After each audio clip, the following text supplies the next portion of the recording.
Hello students, कैसे हैं आप सब। उम्मीद है आप सब अच्छे होंगे।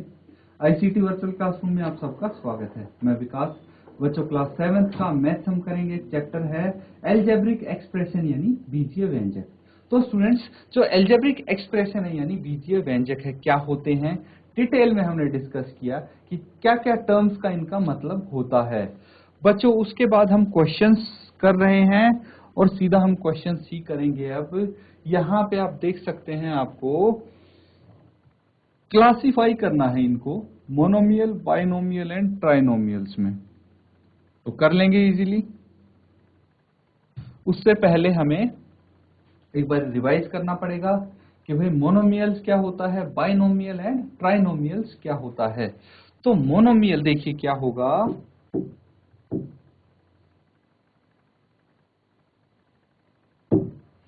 मोनोमियल यानी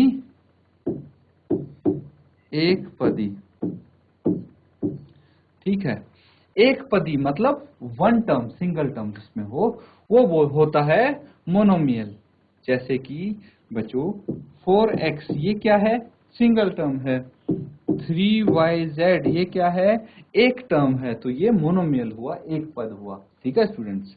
अब इसी तरह से जहां पे दो पद हों वो होता है बाइनोमियल।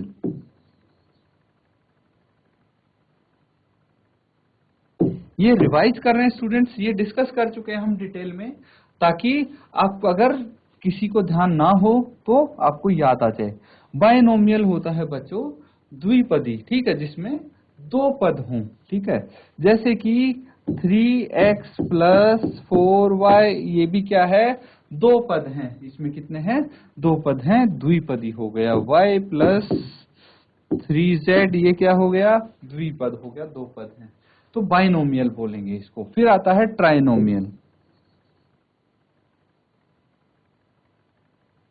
ट्राइनोमियल भाई नाम से पता लग रहा है तीन पद हों जिसमें, वो ट्राइनोमियल हो गया। जैसे कि 3q plus 4p plus 5pqz ये हो गया बच्चों ट्राइनोमियल। देख सकते हैं एक, दो और तीन पद हैं इसमें। ठीक है, तो इस तरह से हम मोनोमियल, बाइनोमियल और ट्राइनोमियल्स के बारे में जानते हैं।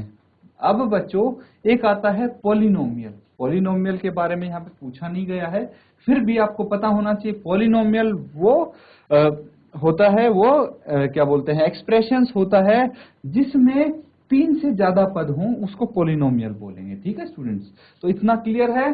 कोई डाउट यहां तक हो पूछ लीजिए, अदरवाइज इसको नोट डाउन करके और ये क्वेश्चन अटेम्प्ट कीजिए स्टूडेंट। बहुत ही इजी क्वेश्चन होने वाला है अगर आपको ये डिटेल्स पता है तो जल्दी से इसको सॉल्व करके आंसर निकालिए।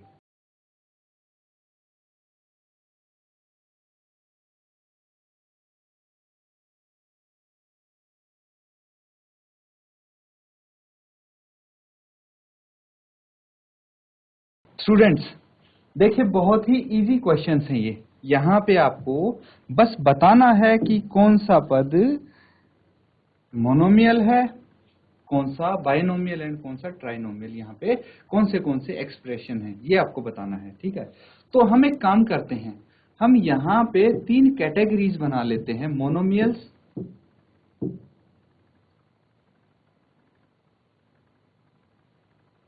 क्लियर है, मोनोमियल्स, फिर बाइनोमियल्स और यहां पे ट्राइनोमियल।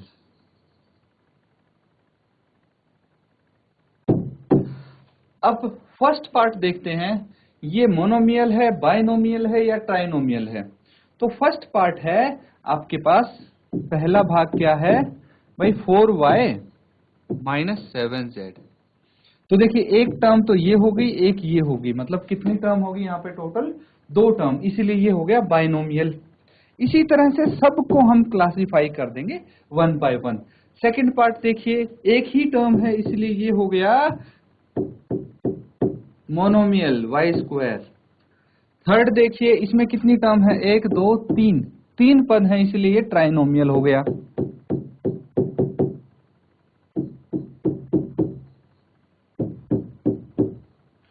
फोर्थ देखिए, फोर्थ में सिर्फ एक टर्म है, 100 है और कुछ नहीं है, ये भी कांस्टेंट है, इसलिए ये हो गया मोनोमियल। इसी तरह से स्टूडेंट्स आप सभी के सभी को क्लासिफाई कर सकते हैं इजीली।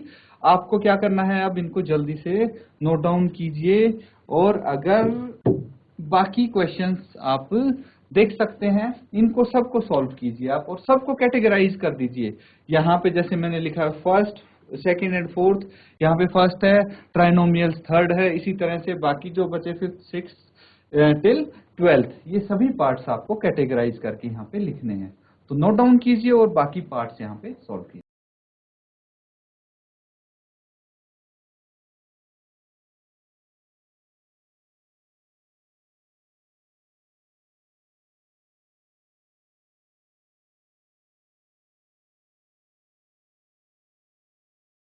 स्टूडेंट्स ये क्वेश्चन तो हो गया होगा आपका। अब आप चेक करेंगे कि आपने ठीक किया है या फिर कहीं पे कोई मिस्टेक तो नहीं है, क्योंकि हम साथ साथ करने वाले हैं इस क्वेश्चन को। अब नेक्स्ट देखिए, फिफ्थ पार्ट है, इसमें कितने पद दिख रहे हैं आपको, 1, 2 और 3। अलग अलग कैसे पता लगाते हैं पद कि अलग अलग हैं, ये 1 पद है, 2 पद है, 3 पद है। अगर आपका लिखा हो a इंटू बी, मल्टीप्लाई करके लिखा हो तो ये एक ही पद होगा। अगर डिवाइड करके लिखा हो a बाय बी, ये एक ही पद होगा। लेकिन अगर a प्लस बी लिखा है या फिर a माइनस बी लिखा है, ये अलग अलग पद होंगे, ये 2 पद होंगे, बाकी ये एक पद है। तो इस तरह से हम पता लगाते हैं बच्चों। अब देखिए यहाँ पे आपको दिख रहे हैं 3 पद, तो फिफ्थ आ गए यहाँ पे, ठीक है, A B minus A minus B. Sixth में है 2 पद,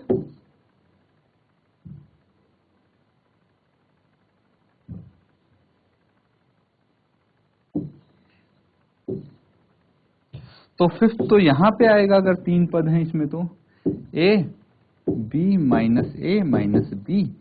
2 पद यहाँ पे आएंगे, सिक्स्थ में 2 पद हैं तो ये यहाँ पे आ जाएगा, इसमें है 5 माइनस 3t। सेवेंथ में भी 2 पद हैं तो ये भी यहीं पे लिख देंगे हम बाइनोमियल में, कितना है 4p square q minus 4p q square. फिर एट्थ में 1 पद है, एक टर्म है तो यहाँ पे लिख देंगे हम 7mn। नाइन्थ में 3 टर्म है तो यहाँ पे आ जाएगा ninth z square minus 3z plus 8। 10th में है 2 टर्म्स, इसीलिए ये यहाँ पे आ जाएगा a square plus b square. 11th में भी 2 टर्म्स हैं तो 11th भी यहाँ पे आ जाएगा students z square plus z। देखिए z स्क्वायर प्लस z ये अलग अलग टर्म्स हैं, ध्यान से सुनिएगा, ठीक है। लेकिन अगर यहाँ पे होता z प्लस z तो ये एक ही टर्म होता, क्योंकि z प्लस z को हम लिख सकते थे 2z। इसीलिए ये इस चीज में मिस्टेक मत कीजिए, अगर z स्क्वायर प्लस z है तो ये 2 टर्म हो जाएंगी। इसी तरह से 1 प्लस एक्स स्क्वायर हो जाएंगी 3 टर्म्स, ये हो जाएगा 1 प्लस एक्स स्क्वायर। तो बच्चों इनको आप नोट डाउन कर लेंगे, ये क्वेश्चन आपका यहाँ पे कंप्लीट होता है।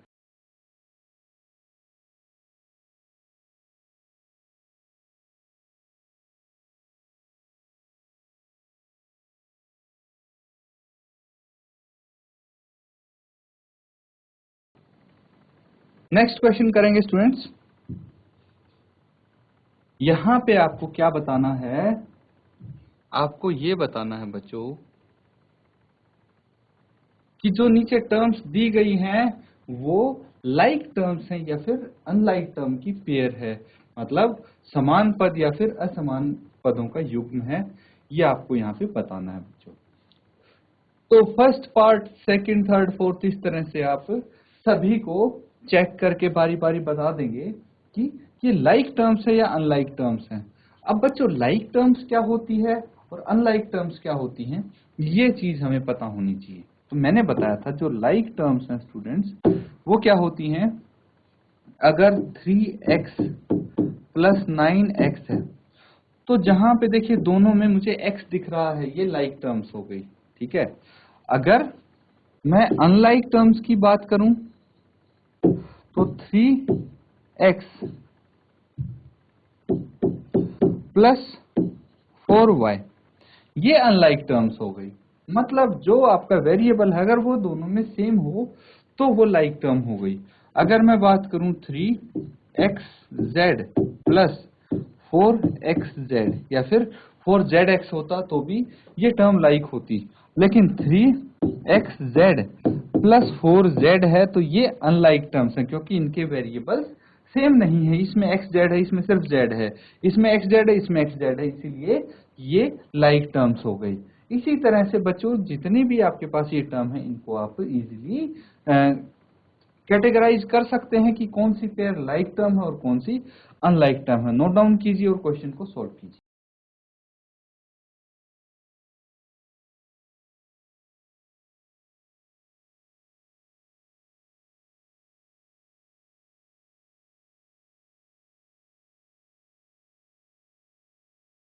चलिए स्टूडेंट्स सॉल्व करते हैं इसको।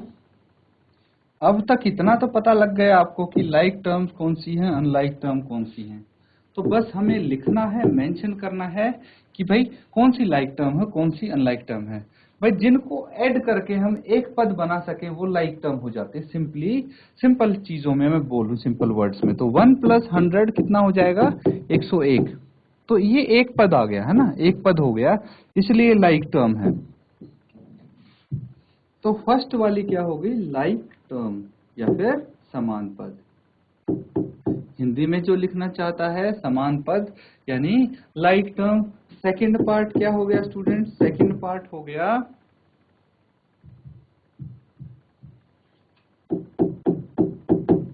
Second part. देखिए यहाँ पे क्या है, x है, यहाँ पे भी x है ना। यहाँ पे दोनों में क्या है, x वेरिएबल है, ऐड करेंगे तो एक टर्म आ सकती है, इसीलिए इसको हम बोल सकते हैं लाइक टर्म।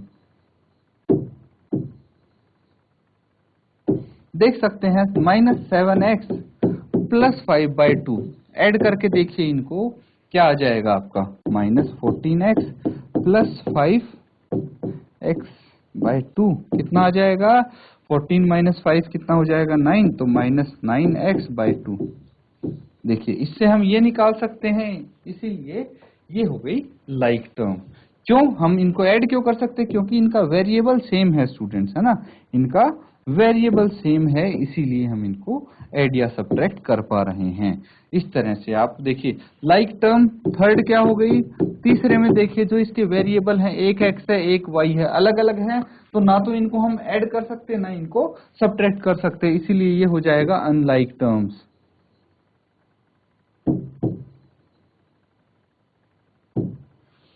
नेक्स्ट देखिए फोर्थ है 14xy प्लस 42yx।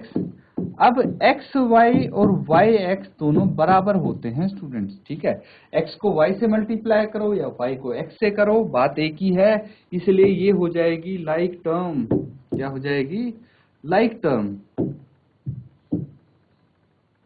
सिमिलरली बच्चों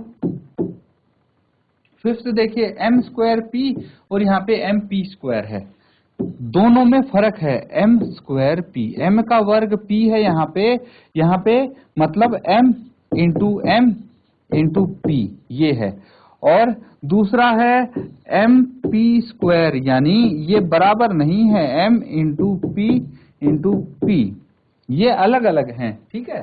तो अगर बराबर नहीं है तो यहाँ पे ये अनलाइक टर्म ही होंगी।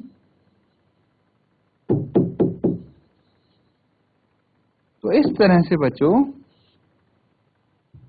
हम सभी के सभी क्वेश्चन यहाँ पे कर सकते हैं। सिक्स्थ क्या है, 12xz प्लस दूसरा है 12x स्क्वायर जेड स्क्वायर, तो ये भी अनलाइक टर्म है।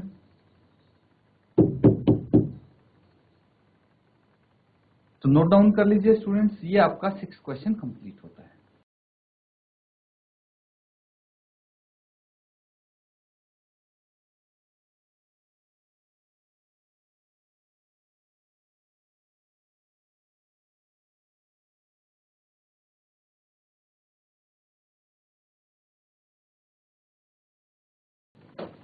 चलिए स्टूडेंट्स, एक क्वेश्चन और करेंगे अभी हम।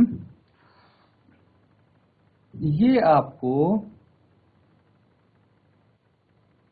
कुछ इस प्रकार से क्वेश्चन दिया हुआ है और इसमें आपको आइडेंटिफाई करना है इसको, लाइक टर्म्स को पहचानना है कि इनमें से लाइक टर्म्स कौन सी हैं। मतलब जो अनलाइक टर्म्स हैं उनको हम छोड़ देंगे और जो लाइक टर्म्स हैं उनको हम यहाँ पे लिख देंगे।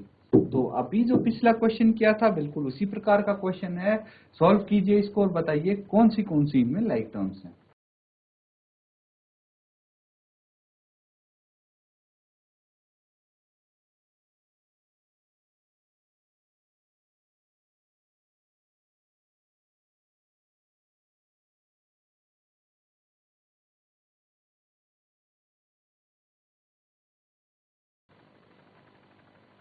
चलिए स्टूडेंट्स, अब आइडेंटिफाई करते हैं लाइक टर्म्स पार्ट ए में।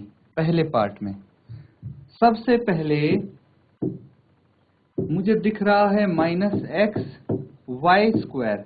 अब कोई ऐसा पद मुझे ढूंढ के दिखाओ जिसमें x और y² हो।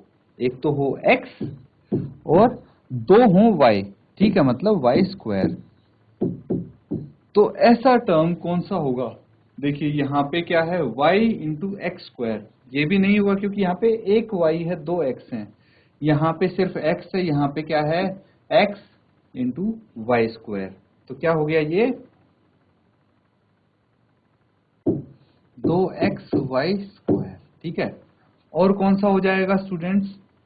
देखिए 7y -11 -100x, ये yx हो जाएगा। ये x²y है लेकिन हमें y²x चाहिए। तो यही दो टर्म हैं जो लाइक टर्म्स हैं इसमें, ठीक है। पहले के साथ कौन सी है, ये वाली टर्म लाइक हुई, ठीक है। इसी तरह से हम सारी की सारी टर्म्स को ढूंढ लेंगे, जो जो पेयर बनती हैं, जो जो लाइक टर्म्स की, उनको हम यहाँ पे फाइंड आउट कर लेंगे। तो एक तो ये हो गया। अब देखिए और क्या हो जाएगी, ये कॉमा लगा दिया है मैंने यहाँ पे। दूसरी है -4yx², -4yx²। अब है यहाँ पे y और 2x, मतलब y है और x का स्क्वायर है। मैं 2x क्यों बोल रहा हूँ? देखिए y इंटू x, इस तरह से बोल सकते हैं हम इसको। तो x 2 बार मल्टीप्लाई हुआ जबकि y एक बार, तो इसीलिए x² है। तो हमें जो इसका लाइक टर्म है उसमें भी x इंटू y² चाहिए या फिर y² इंटू x चाहिए। तो कहाँ पे मिलेगा? y इंटू x² चाहिए या फिर x² इंटू y चाहिए। तो देखिए ये रहा x² इंटू y, तो ये हो गई like term x² into y, ठीक है बच्चों। ऐसे ही कर करके आप सभी की सभी टर्म्स यहाँ पे लिख सकते हैं। अब देखिए ये क्या है, 8x²। क्या है? 8x² है। और यहाँ पे आप देख सकते हैं x² वाली टर्म मुझे -11x² दिखी है। ये भी लाइक टर्म्स हैं। और कौन सी लाइक टर्म्स होगी स्टूडेंट्स? और हो गई यहाँ पे 7y है और ये अकेला y है, 7y एंड y, ये होगी लाइक टर्म्स। और कौन सी लाइक टर्म्स हो गई? और बच्चों -11x लिख दिया हमने, -100x। अब x वाली टर्म कौन सी है?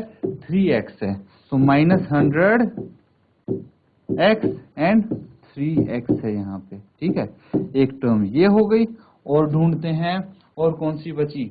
ये बची -11yx, -11yx। तो -11yx। अब yx वाली टर्म और कौन सी दिख रही है हमें?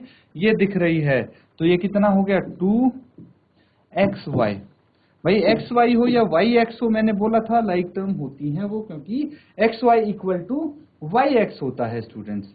अब और क्या बच गया? और देखिए ये हमने लिख ली है, ये -6x² है। तो x² वाली भी आ गई है, -6x² और